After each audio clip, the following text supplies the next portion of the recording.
You see the title of the video. I'm going in today. Cardinals manager Oliver Marmol, clown.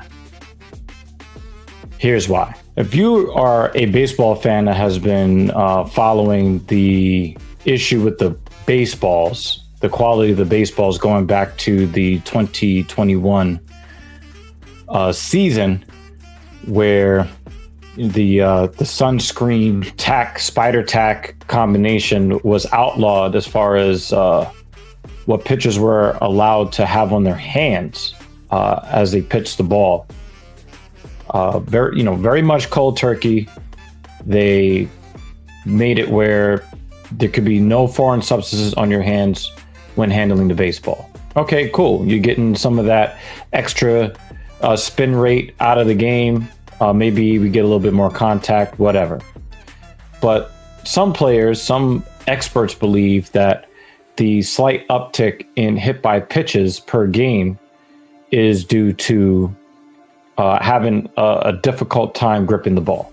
Now, that's all well and good. I get it.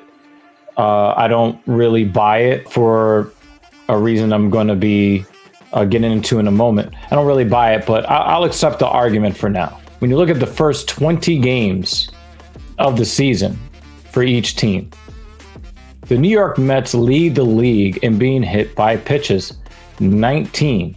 The next closest opponent has 11. That is a wide gap.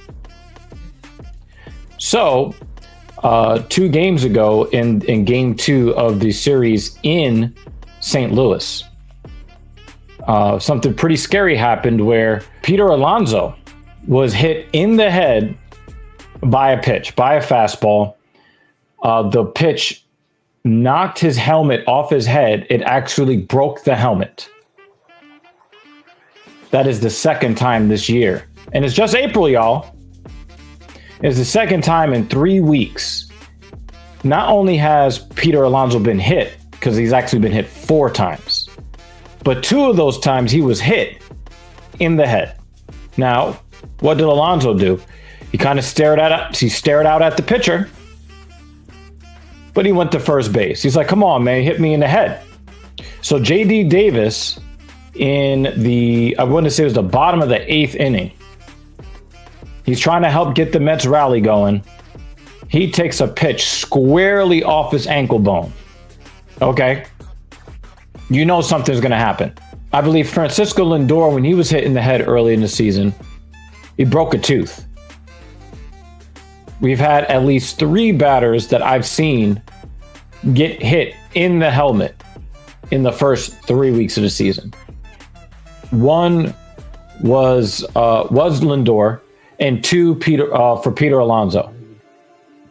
So when Nolan Arenado comes to the plate in the bottom of the 8th inning, a brand new pitcher coming in for the Mets,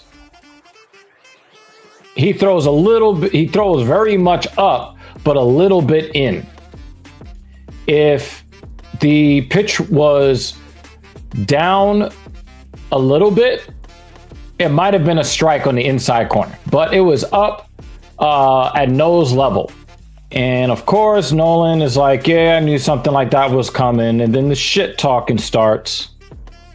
And then Nolan charges the mound. Now, keep in mind, Nolan Arenado was not hit by the pitch. When the Mets manager was asked about, the whole situation, he said, I don't think anything was intentional, but I do know that our guy got hit in the head and he went to first base, which I thought was a pretty sly strikeout at Nolan Arenado's reaction, which I thought was completely just way overreacting. I mean, I think the Cardinals pitchers hit at least 3 Mets batters in the series.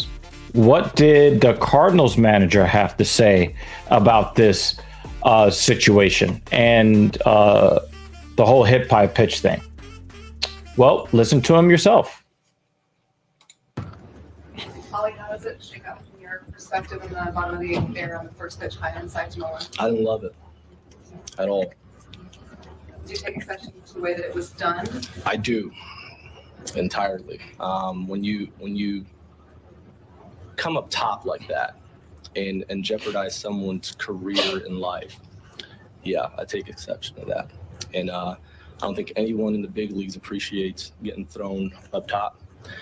Nolan has every right to react the way he did and go after him, and we'll protect that. Okay, so let's get this straight. Nolan Arenado had every right to charge the mound after not being hit in the head with a pitch. Where was this energy the night before when one of your pitchers hit the Mets star cleanup hitter, Peter Alonso? Where were you? Where was this energy the night before? Because we're not just talking about a pitcher going up top and pitching near the head. We're talking about a pitcher that went up top and hit Pete Alonso in the head. So you didn't have shit to say when one of your pitchers actually hit one of the Mets batters in the head with a pitch. But now you want to cry and whine when one of your hitters has a ball come somewhat close to his face. Make it make sense. Now, Marmol's a new manager or whatever. I've never heard of the motherfucker before. To be honest with you, I don't really care. Because he's over there, my team's over here. I make my allegiances known very clearly. So I have a bias. But there is no way that you can make me buy that a hitter getting moved off the plate is the same thing as a hitter being hit in the head. There's a reason why Arenado and one of their bench coaches were thrown out of the game, but the Mets pitcher wasn't thrown out of the game. See, he didn't actually hit the batter in the head. He didn't even throw behind them. Again, if the pitch was just a little bit lower, it would have been a strike on the inside corner. You know, Chris Bassett, New York Mets starting pitcher, had something to say the night before about the quality of the baseballs and how, the MLB doesn't really care about player safety and this and that. It's like, I'll accept that. But answer me this. Why is it that a Mets reliever is able to control where the pitch goes? Why is it that the New York Mets pitchers aren't hitting batters at the same rate that their hitters are being hit? Why is it that the Mets have been hit 19 times in the first 20 games, but number 2 has only been hit 11 as a team? The Mets lead the league in being hit by pitches. Number 1, Pete Alonso. And number 2, tied with 4, is Starling Marte. Number 1 and number 2 in hit by pitches in Major League Baseball, first 3 weeks of the season. Number 1, number 2, New York Mets hitters.